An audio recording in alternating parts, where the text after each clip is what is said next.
Shalom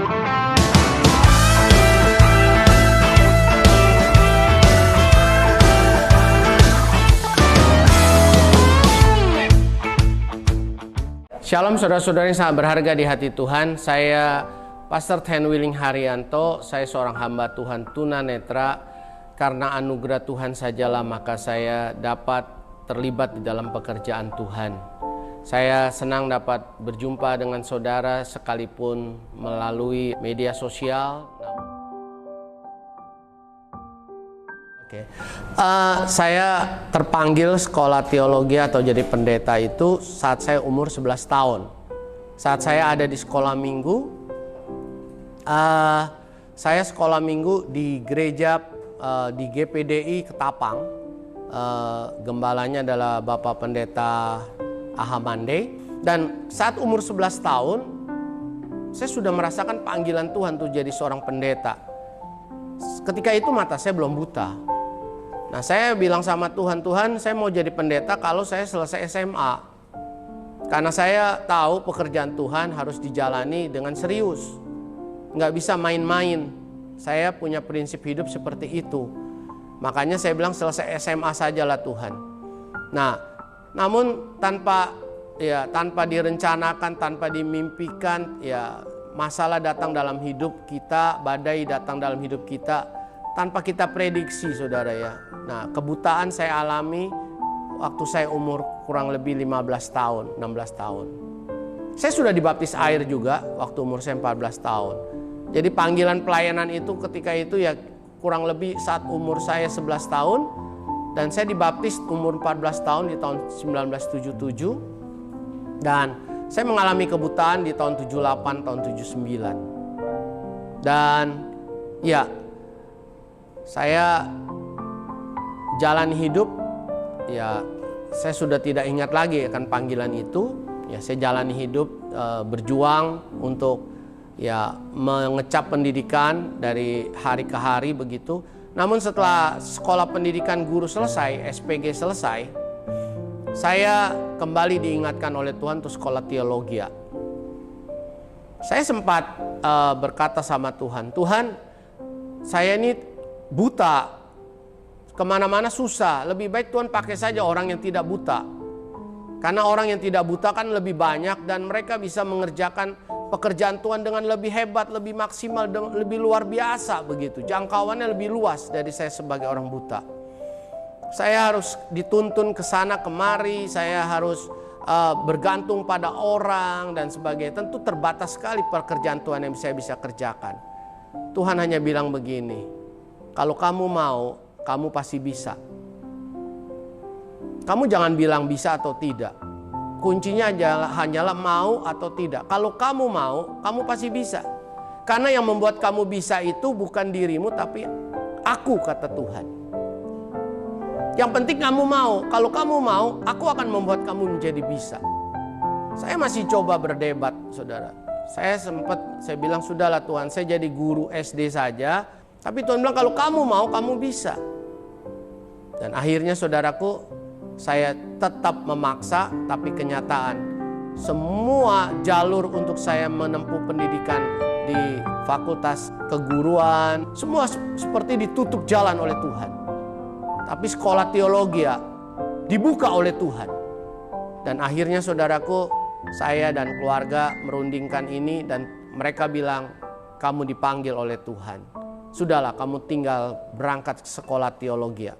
Akhirnya saya diantar oleh kakak saya pergi ke sekolah teologi Berea di Salatiga. Saya bisa menyelesaikan pendidikan di sana. Itu pun nggak gampang, saudara.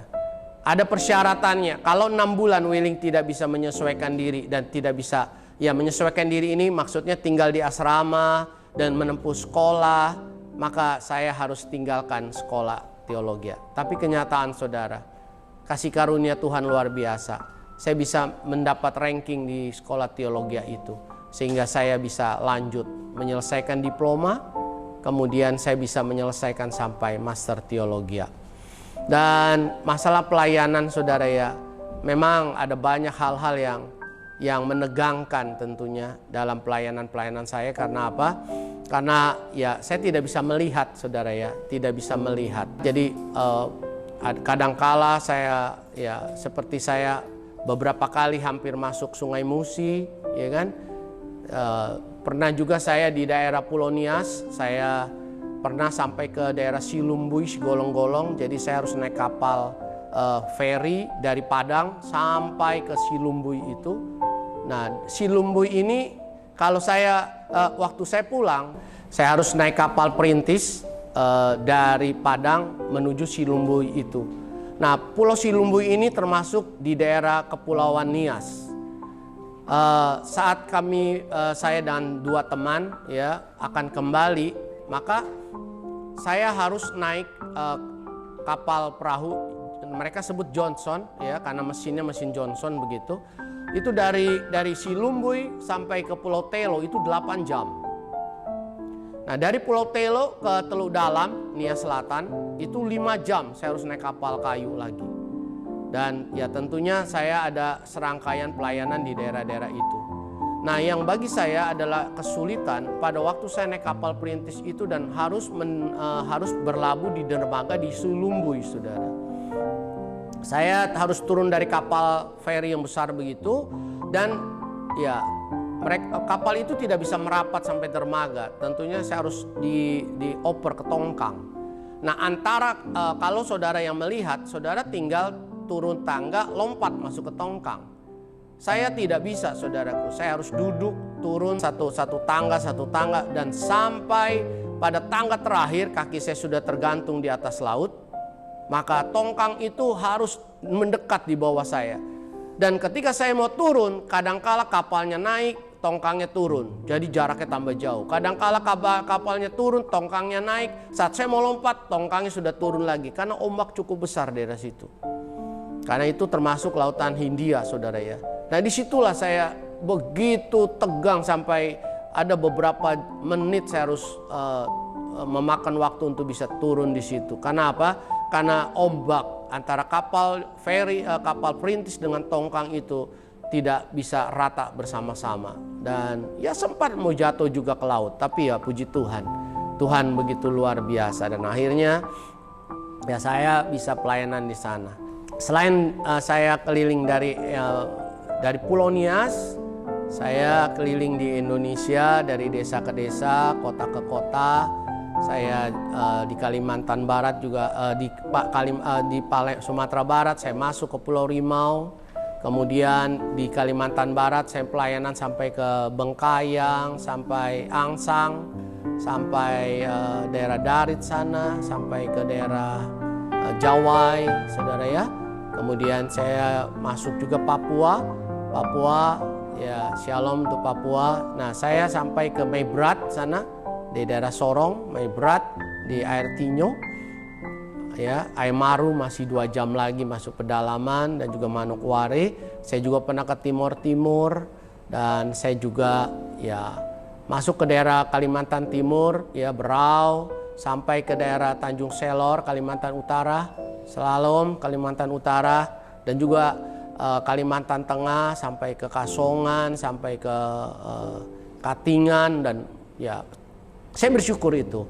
Namun yang luar biasa dari kasih karunia Tuhan, selain Tuhan bawa saya ke desa-desa, ke kota-kota, rupanya Tuhan juga mau supaya saya bisa nikmati suasana luar negeri, saudara ya. Saya diizinkan untuk pelayanan di daerah Malaysia, Singapura, Hong Kong ya. Shalom untuk teman-teman di Hong Kong. Ya, saya melayani beberapa kali ada di Hong Kong, kemudian di Macau, kemudian saya juga melayani di Perth, Sydney, Melbourne. Kemudian saya juga beberapa kali melayani di Vancouver, Toronto, kemudian terakhir sebelum Corona saya melayani di Amerika, di daerah Los Angeles. Ya, jadi saya bersyukur kalau saya yang buta, yang cacat, yang sebenarnya tentunya bagi orang-orang yang normal saya dianggap nggak punya masa depan, tetapi karena Tuhanlah saya punya masa depan, dan saya bisa pergi ke daerah-daerah di Indonesia dan bisa menikmati juga beberapa negara di luar. Banyak kali juga teman-teman tanya, gimana keadaan di Amerika misalnya. Saya bilang sama apanya? Ya sama kayak di Jakarta. Sama apanya? Sama gelapnya ya saudara. Jadi di Amerika ya gelap, di Jakarta ya gelap. Cuman beda anginnya aja saudara ya.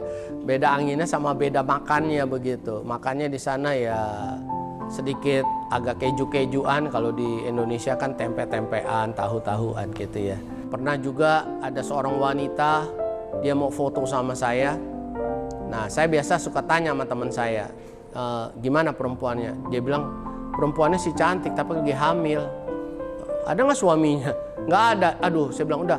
Saya sarankan sama ini perempuan. Saya didampingi sama teman saya. Saya bilang boleh. Kalau boleh bapak aja. Enggak lah, saya sama teman saya lah. Ya saudaraku, akhirnya dia bersedia. Ya kami difoto bertiga, 2 laki 1 perempuan. Sampai di kamar pastori gereja, teman saya tanya, kenapa kamu nggak mau foto dengan dia berdua? Saya bilang takutnya kalau saya difoto berdua dengan dia hamil, nanti disangka bapaknya adalah saya. Jadi saya nggak mau. Saya bilang, kalau ada kamu kan berarti ada saksinya, antara kau dan aku lah bapaknya tuh bayi, kan gitu saudara. Jadi ada banyak hal saudara ya yang membuat ya terbatasnya orang buta begitu ya. Seperti itulah saudara. Ya, tahun 2020 sebenarnya jadwal saya untuk pelayanan dari minggu ke minggu sudah full sampai Desember. Saya hanya tinggal menjalankan tugas-tugas dari Tuhan untuk berkhotbah di gereja-gereja pada hari Minggu, pagi, siang, dan sore. Namun ketika corona, saudara ya, maka semua jadwal itu tertunda, bahkan ada yang membatalkan. Bahkan di bulan April, saya dan istri juga anak akan pergi ke Australia, ke Sydney. Kami sudah mengurus visa dan visa sudah keluar. Kemudian kami sudah membeli tiket. Puji Tuhan, jauh-jauh hari beli tiket ya kelihatannya lebih murah. Jadi kami beli jauh-jauh hari, saudara. Semua sudah ready, semua sudah oke. Tanggal 6 April kami akan berangkat ke Sydney. Tapi kenyataan saudaraku, corona membuat kami akhirnya kami minta kepada pengurus di sana untuk bisa menunda kepergian kami. Dan akhirnya mereka setuju, kami tidak pergi. Ya. Tapi ada persekutuan doa namanya One in Christ di Sydney, yang kemudian bilang begini, ya sudahlah Pak Willing kalau tidak datang, Pak Willing tolong bisa merekam khotbah 15 menit supaya kerinduan kami kepada Pak Willing sedikit terhapus. Ya tentunya karena Hana juga pendeta, maka dia juga minta 15 menit dari Hana. Jadi 15 menit dari saya harus bikin khotbah 15 menit, Hana juga bikin khotbah 15 menit. Nah itulah awal dari kami memulai membuat renungan, saudaraku. Dari handphone, saudara ya, kami belum memiliki alat-alat canggih, jadi pakai handphone syutingnya dan suaranya juga melalui handphone. Nah, saudaraku, kami sudah kirim dan mereka bilang oke, kami terima, saudara ya. Padahal waduh itu waktu mau bikin 15 menit gambarnya, itu kadangkala istri saya Hana yang syuting, saudara, muka saya kebesaran lah atau kekecilan lah, lampunya kurang terang lah. Waduh, ya modal pakai handphone, saudara ya. Kadang saya pakai berdiri, kadang duduk. Pokoknya beberapa kali kami harus mengulang rekaman itu. Tapi kenyataan akhirnya kami bisa berhasil, kami kirim dan mereka senang, ya. Saya harap mereka puas, ya, dan mereka senang. Dan bulan Mei Tuhan bilang sama saya, mau nggak kamu bikin renungan 1 menit? Saya bilang apa? Saya bisa. Kamu coba, pasti bisa. Saya coba, saudara, 1 menit. Bisa, saudaraku. Dan saat saya sudah bisa bikin renungan 1 menit, saya mulai berpikir begini. Tugas saya sebagai hamba Tuhan yaitu beritakan berita sukacita kepada banyak orang di dalam Yesus Kristus. Nah, kalau saya hanya seperti ini, ngikuti situasi corona, berarti saudaraku, saya tidak bekerja sama sekali. Saya rasanya malu, seorang hamba Tuhan, ya tentunya dipelihara oleh Tuhan, tapi kami tidak bekerja begitu. Kami tidak bekerja. Akhirnya Tuhan waktu tawarkan 1 menit, saya bilang oke lah. Saya bilang sama Hana istri saya, gimana? Kita buat yuk 1 menit. Hana bilang ya udah kita buat. Akhirnya saudaraku saya mulai sendiri dulu. Saya mulai sendiri, saya bagi-bagikan ke teman-teman.